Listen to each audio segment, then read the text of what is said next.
Thank you, Mr. Chairman.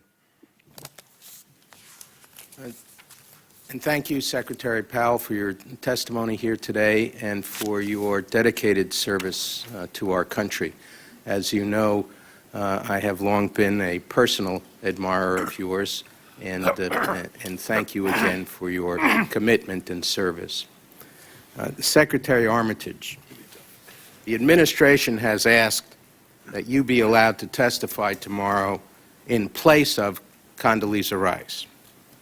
No one could suggest that her role is not central to our inquiry and that her knowledge is different from yours, as she was a direct liaison between the President and the CIA and the FBI on issues directly relevant to our inquiry. That is why the Commission unanimously requested that Dr. Rice appear. The only reason the administration has advanced for refusing to make Dr. Rice available is a separation of powers argument, that presidential advisors ought not have to appear before the Congress. I would call to your attention a report by the Congressional Research Service dated April 5th, 2002, well before the controversy arose about Dr. Rice's appearance. In that report, there are many precedents involving presidential advisors. Lloyd Cutler, counsel to President Carter, testified, came up to Congress to answer questions. Zbigniew Brzezinski, assistant to the President for National Security Affairs, appeared in 1980.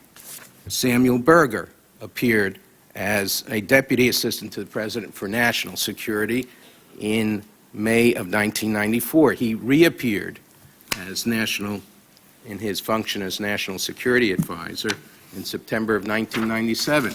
John Podesta, Chief of Staff to President Clinton, and several others in the Clinton administration have appeared before congressional committees. And I may add that after this report was prepared, Governor Ridge appeared before two committees of the Congress. So I would ask Mr. Armitage, without any disparagement of your service or of your knowledge, that when you leave here today, you advise the administration of this report. I've got an extra copy for you to take with you.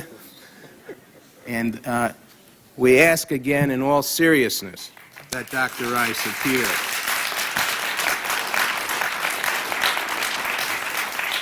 Secretary Powell, let me ask you this. I'd like to turn your attention to the immediate events after 9/11. You were in Peru on that day. You flew back. It must have been a dreadfully painful experience on several levels, not the least of which was your inability to communicate during that long trip back. Thereafter, you met with members of the Cabinet and the President at Camp David. And my friend Secretary Lehman has brought up the subject of Iraq with Secretary Albright. You and I met with other members of the Commission on the 21st of January of this year.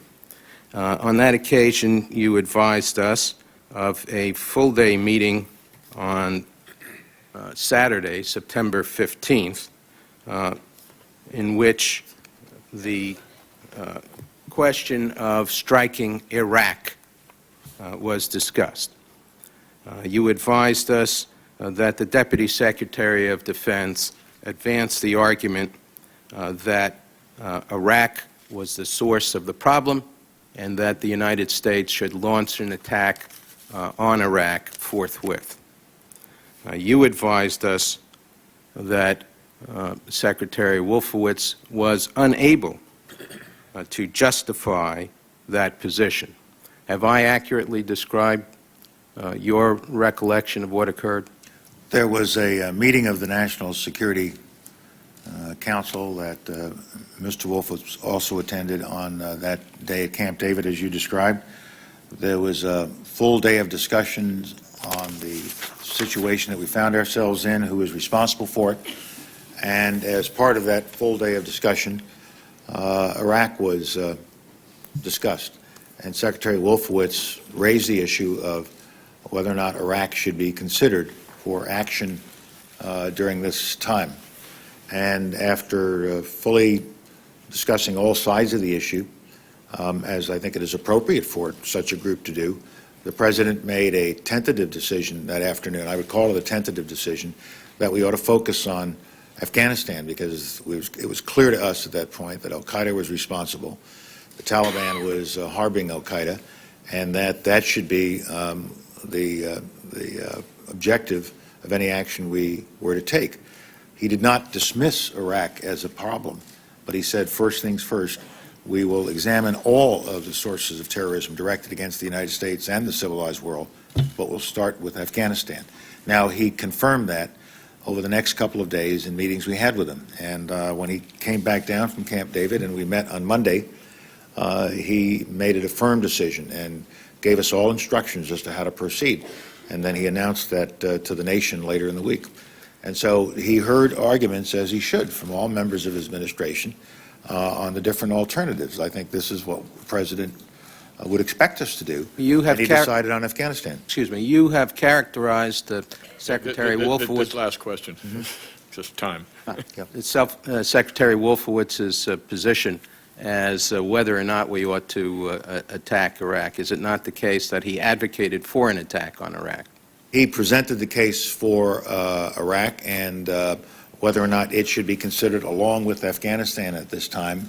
I can't recall whether he said instead of Afghanistan. We all knew that Afghanistan was where al-Qaeda was. Was there any concrete basis upon which that recommendation was founded, in your view? Attack Iraq for 9/11. Secretary Wolfowitz was deeply concerned about Iraq being a source of terrorist activity. You will have a chance to talk to him directly about it. I've asked for your view, with all due respect, Secretary Powell. With all due respect, I don't think I should characterize what Mr. Wolfowitz's views were. No, I asked for your view. In your view, was there a basis? My view was that we listened to all the arguments at Camp David that day, and Mr. Wolfowitz felt that Iraq should be considered as part of this problem having to do with terrorism, and he wanted us to consider whether or not it should be part of any military action that we were getting ready to take.